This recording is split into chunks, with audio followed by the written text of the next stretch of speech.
Have you ever had a feeling about something that you couldn't explain? Maybe you called it a hunch, a pull, a knowing, a vibe, or a feeling. It doesn't matter what you call it. What matters is that you begin to feel it in your body. Because your intuition doesn't always arrive as a thought that says, here's what you should do. Very often, something happens in the body first, and then the mind comes in and explains it. I know this because I did it for years. The feeling I ignored when my son was in the 5th grade. He was getting ready to sing with his school choir before a high school football game in Michigan. And I remember helping him tuck in his sweatshirt while we waited to go into the stadium. He was nervous and I was excited, and everything about that evening looked like I had the life that I really wanted. My kids had great schools. They had wonderful opportunities. We had built a good life there. There was no logical reason for me to question any of it.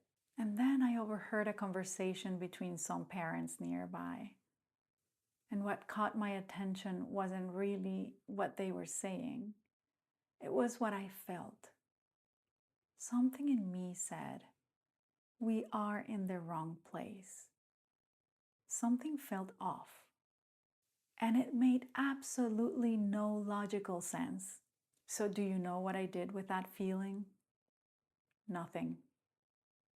My mind came in almost immediately, saying I'm being emotional. Maybe I'm being too sensitive. Maybe I'm ungrateful. Look at everything we have. Why would I even think about changing my life? And all of those very reasonable thoughts became louder than that feeling. And I stayed in Michigan for another 6 years.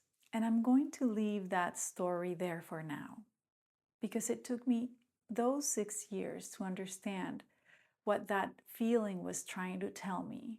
And what eventually happened changed the way I listen to my intuition today. But if you'd like to hear the rest of the story, I've created a free guide called 5 Things to Start Developing Your Intuition Today.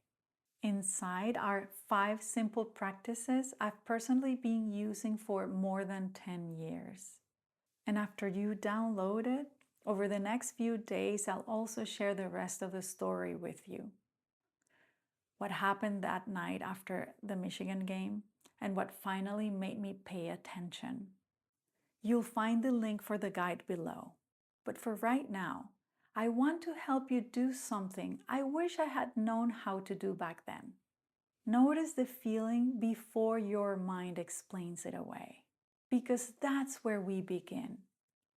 What do you call that? What do you call the feeling? So before we go any further, I want you to choose your own word for intuition. And maybe intuition just works fine for you. Or maybe yours is more like a pull, a vibe, a feeling, a nudge. Choose whatever word feels natural to you. Because we're going to make this much less mysterious, and I don't want you waiting for some huge voice to tell you what to do with your life. I want you to start becoming familiar with what happens inside your own body when you're considering something. Okay, before we finish, remember that feeling I told you about in Michigan, right? Everything around me said my life was right, and something inside me said it wasn't. I ignored the feeling for 6 years. There's much more to that story, and I don't want to squeeze it into a few minutes here, because what happened after became an important part of how I learned to trust what I was feeling. So if something about my story felt familiar to you, if you've ever thought, why does this feel wrong when everything says it should be right? Remember to grab your free guide below. You'll get 5 simple practices you can begin using. The link is below. And if you feel like you need a little more guidance practicing this, I also offer my Intuition Lab. It's on the first Sunday of the month where we practice live.